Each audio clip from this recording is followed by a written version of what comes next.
Hi everybody, and welcome to the Res Drive Garage. The project for this video, cornholes.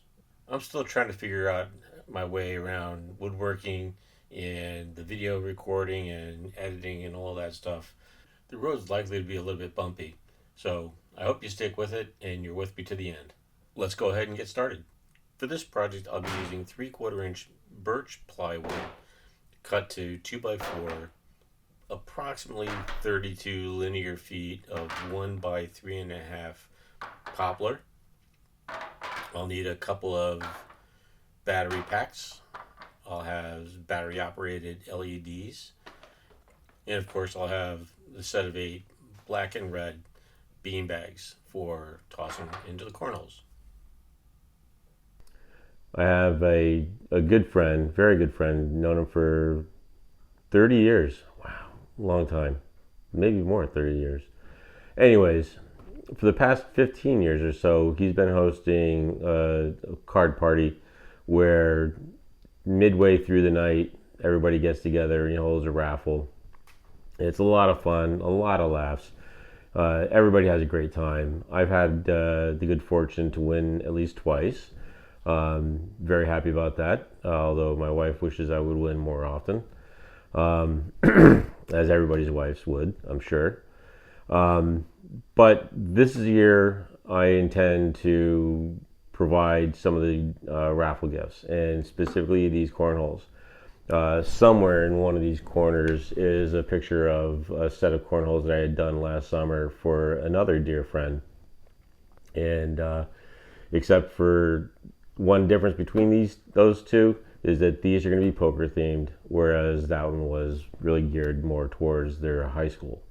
Okay, so here's the layout plan for the boards. The lines here represent grooves that are going to be cut in where the LEDs will be recessed. A 3/4 inch trench that goes around the hole. The official requirements for cornhole boards in terms of its overall dimensions is 2x4. They have smaller ones that you can make, of course. So to make things easy, and because I don't have room for all the extra wood, I went ahead and purchased 2x4 sheets of maple plywood at Lowe's. The wood is actually 1/8 of an inch wider and 3/16 of an inch longer. I decided not to cut it down just because it's so minimally off. It's really not going to affect gameplay, and this isn't for competition, this is for fun. And then down below, the idea is to put a stencil of 2 royal flushes. Of course, they'll be down correctly.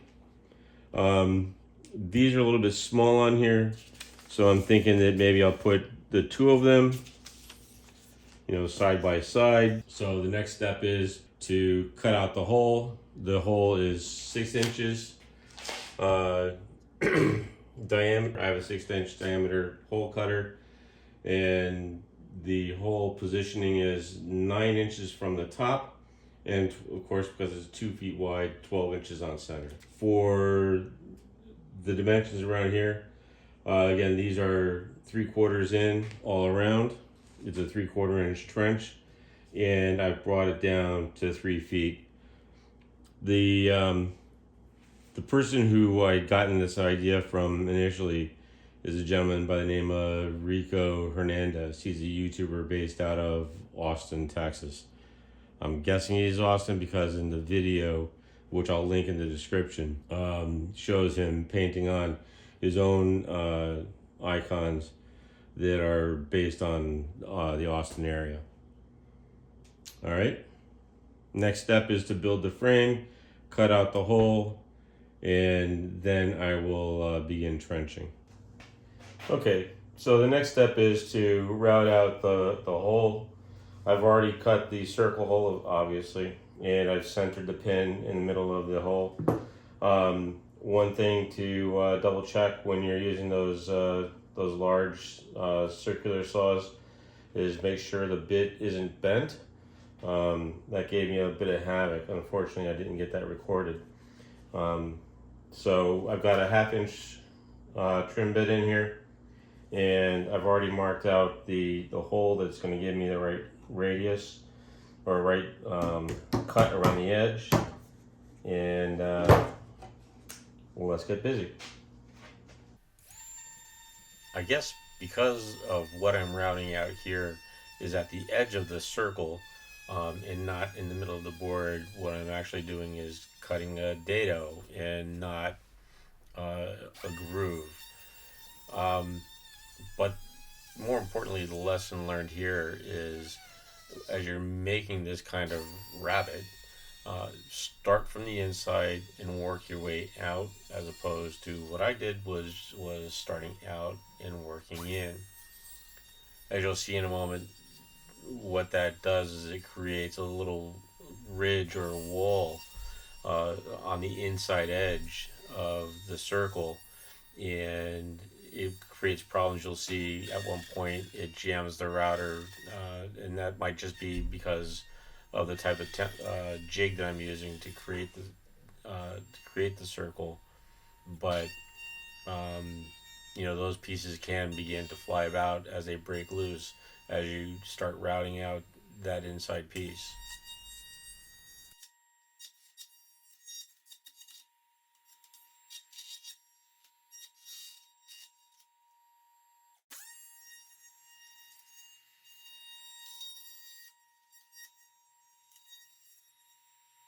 There you go. That actually turned out pretty good. Okay, well, obviously I don't have the recording from the actual video, and I have to dub something over. No idea what I said, although I know that I'm talking about this jig that I created from somebody I'd found on the internet, and is taped down with double stick tape instead of clamping it. And yeah, let's just go with that. So, just like the rabbit around the hole, I'm going to take a number of shallow passes, increasing the depth of the groove with each pass. Going around the edge here, I'm not going to go as deep as I did with the dado around the hole. That was, I don't think I mentioned it was 5/8 of an inch, almost just short of 3/4. And going around the rest of the board, I'm only going to go down 1/2 an inch. That's going to give me enough depth to have the lights sufficiently covered by the epoxy once I've got them in place.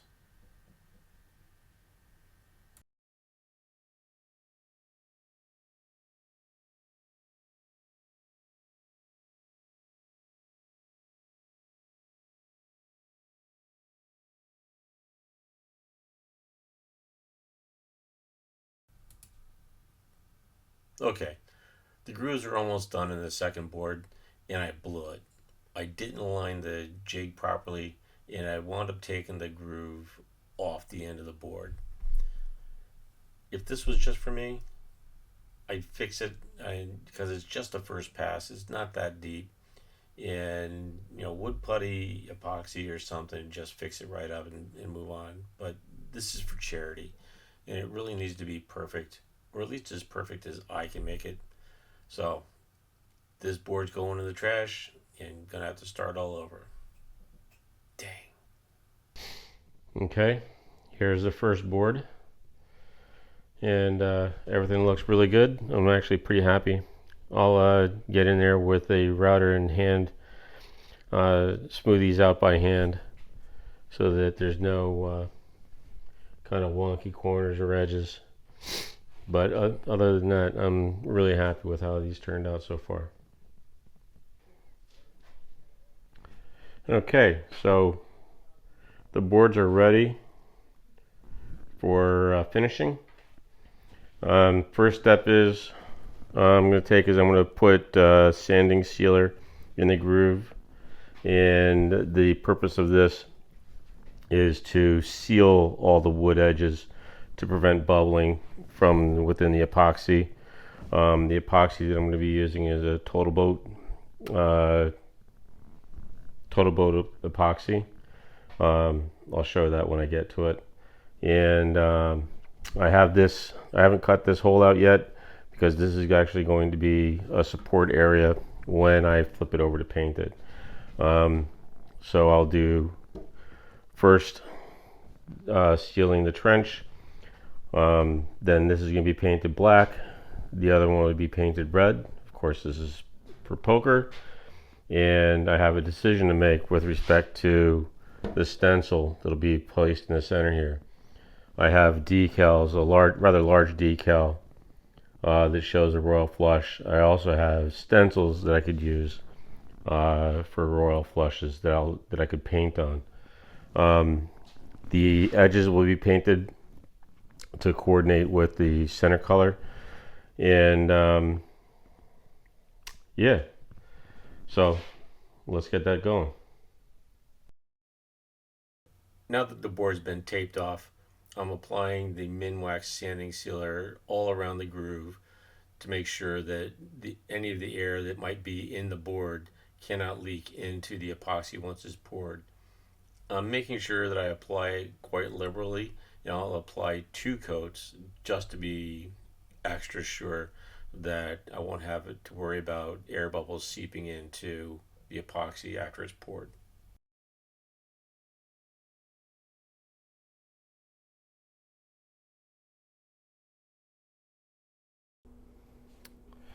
All right, so first thing, verify that the batteries actually work.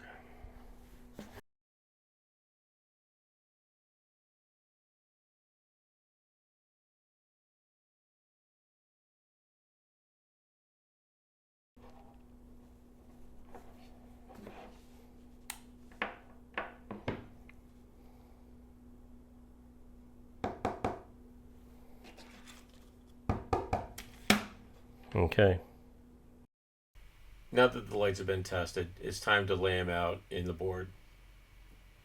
I have to bring the lights up all the way through so that I'm at the end closest to the power. Now what I'm doing is I'm laying it out, trying to identify where I'm going to have bends in the line. And the purpose for this really is more to do with making sure that I'm not trying to bend the line on a node, either a light node or a transistor. Going around the hole, I'm putting the lights up against the wall as opposed to laying them out on the bottom. The line is just too stiff to bend that way. Having the sanding sealer already applied to both the bottom and the walls actually makes the adhesion of the line to the bottom in the walls much easier.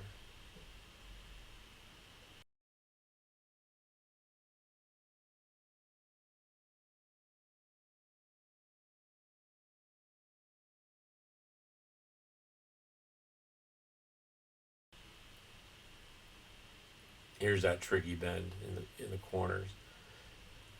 Folds underneath and then back over top.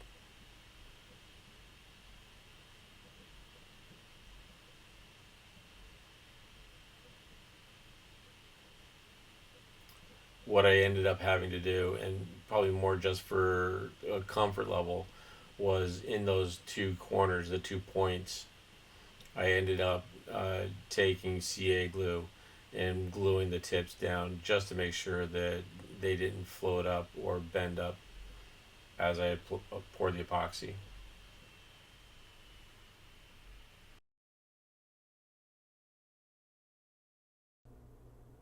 All right, the red board is just about done. I've got 3 coats of spar varnish on top of the paint and the decals, and what's left to do is just attach the buttons for the LED lights and wrap her up. Now let's take a look at the black. All right, so the black board is not doing so good. The epoxy was not mixed thoroughly and has not yet cured. It's been about a week. I don't know if it's ever going to cure, but I really don't have the time to wait this out. This board is going to have to be scrapped and it's going to have to be redone.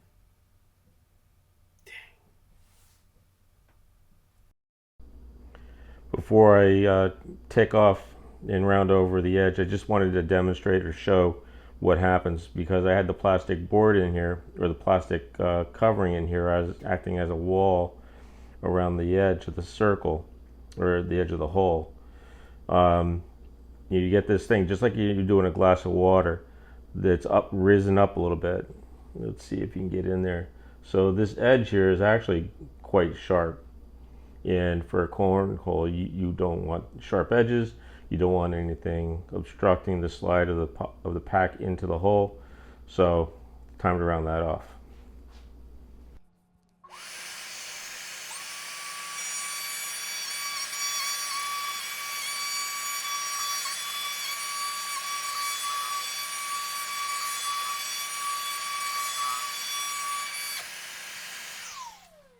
All right, so you notice I took several passes to go around this, and really the reason for that was because just a single pass isn't going to do it.